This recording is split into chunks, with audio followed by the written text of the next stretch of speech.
The history of Beneteau begins in 1884 in Saint-Gilles-Croix-de-Vie, a fishing town on the Atlantic coast. The founder was Benjamin Bénéteau, a boat builder whose customers were not recreational sailors, but commercial fishermen. His boats worked for a living. They carried men into the Bay of Biscay and brought them home with their catch. In that trade, design was judged by practical results. A faster boat reached the fish first. A reliable boat got home safely, and the first boat back to the quay usually got the best price.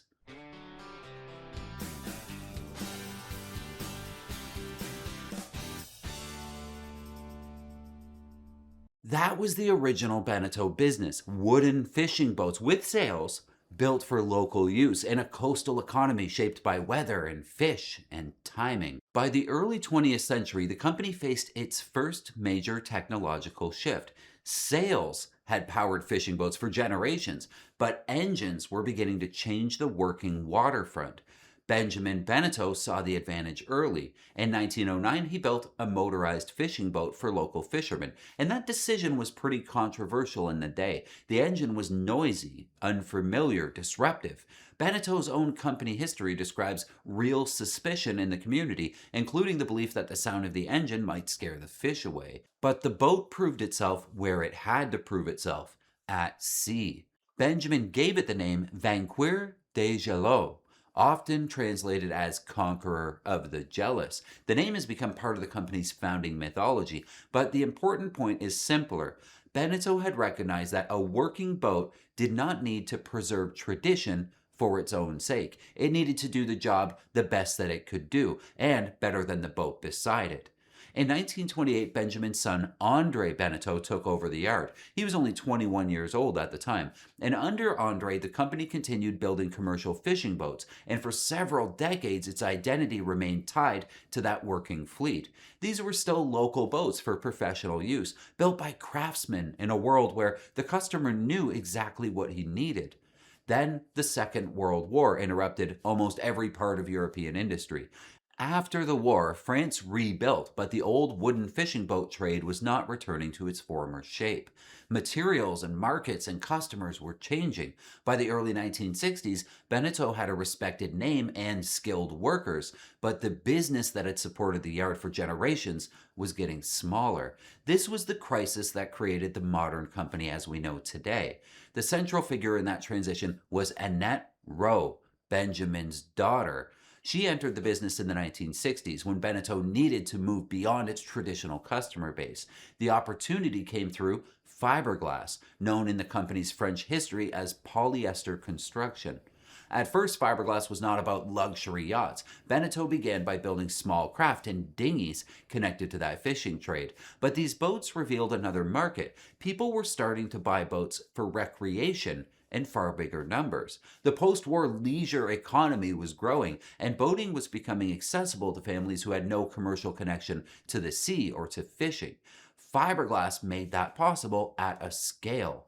A wooden boat required a long sequence of skilled, individual operations. Fiberglass allowed hulls to be produced from molds, with greater repeatability and more predictable costs. It didn't remove craftsmanship from boat building, but it changed where the craftsmanship sat. The design tooling and production process became just as important as the individual hull. Beneteau's early fiberglass pleasure boats included models such as the Guppy and the Fleeton. They were small and simple, but they marked a decisive turn. The company had moved from building commercial vessels for professionals to building recreational boats for a wider public. In 1965, Beneteau brought these boats to the Paris Boat Show, and dealers responded strongly, and the company committed to selling through a dealer network. And that decision was as important as the material change itself. Fiberglass gave Beneteau a product it could repeat. Dealers gave it away to reach customers outside the local region. By 1972, Beneteau was confident enough to invest in its first plant designed for semi-industrial production. The family yard was becoming a production builder.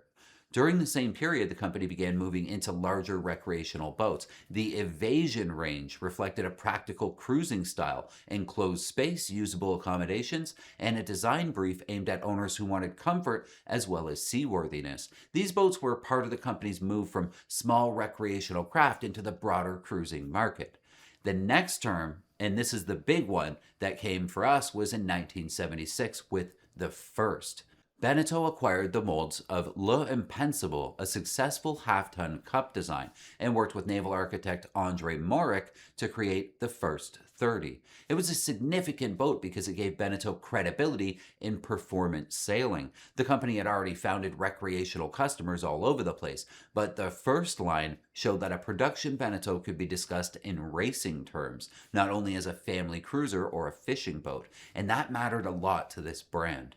Production builders are often judged harshly by experienced sailors. Scale creates suspicion. Buyers may like the price and availability and space inside, while critics ask what's been compromised in the construction and stiffness and finish or sailing ability. The first line gave Beneteau a strong answer to that criticism. It put the company into a performance conversation. In the 1980s, Beneteau developed another area that would shape the modern sailboat market: chartering.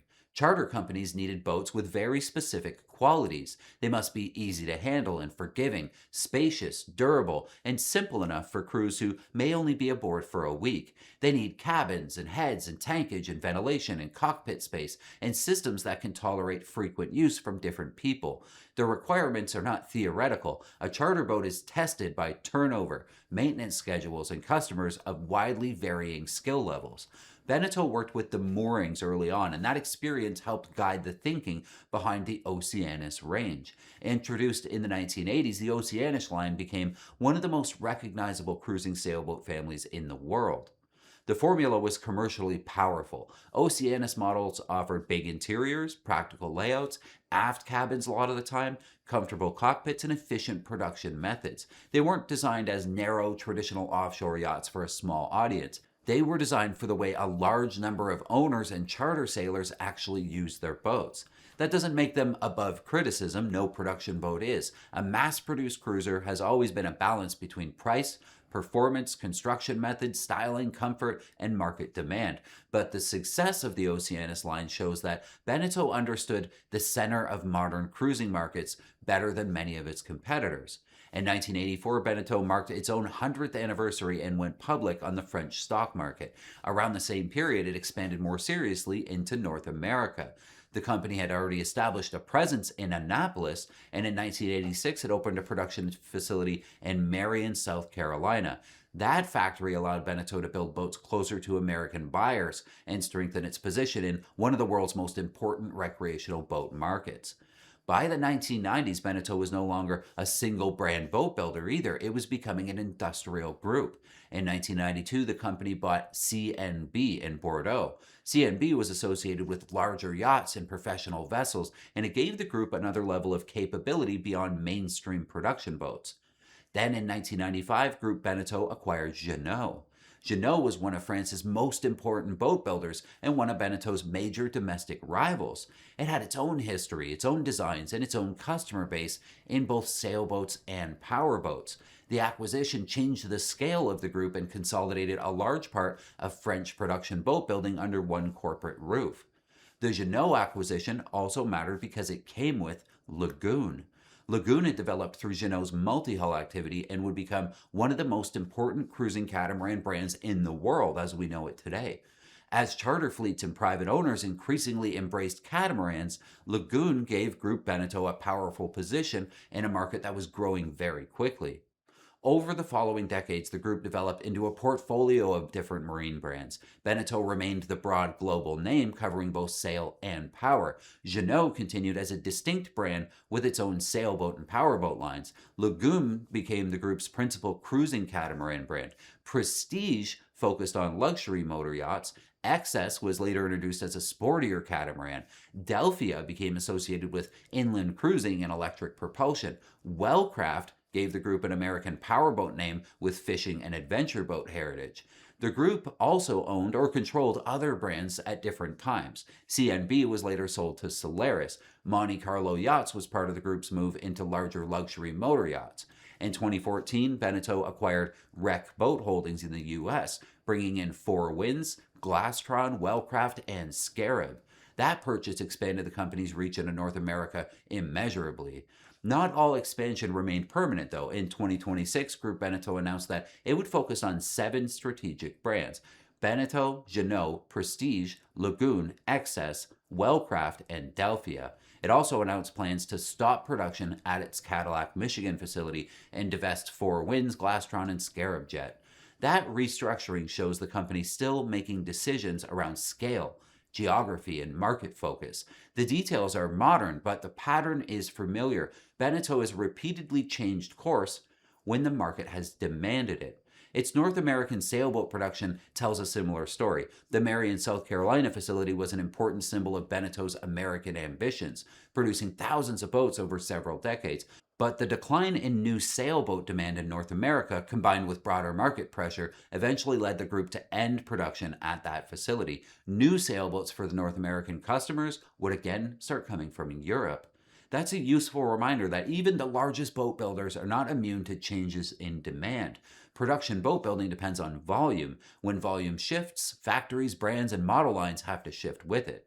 Beneteau's influence on sailboat design is difficult to separate from the broader rise of production cruising boats because the company became one of the forces that shaped the whole category.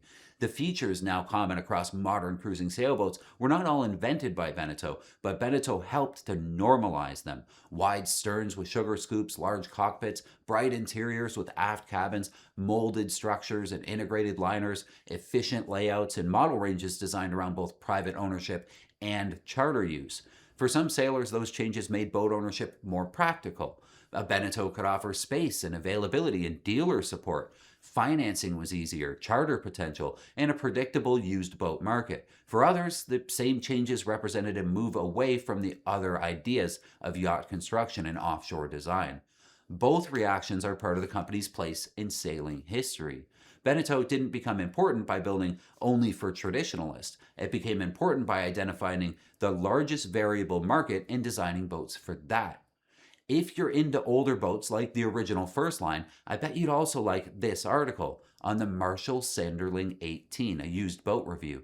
The Marshall Sanderling 18 retains the catboat's traditional appeal, but her racing pedigree continues to fuel a passionate interest in this timeless design. This is a great read if you have time today. I'll leave a link in the description. While you're here, don't forget to give this video a thumbs up.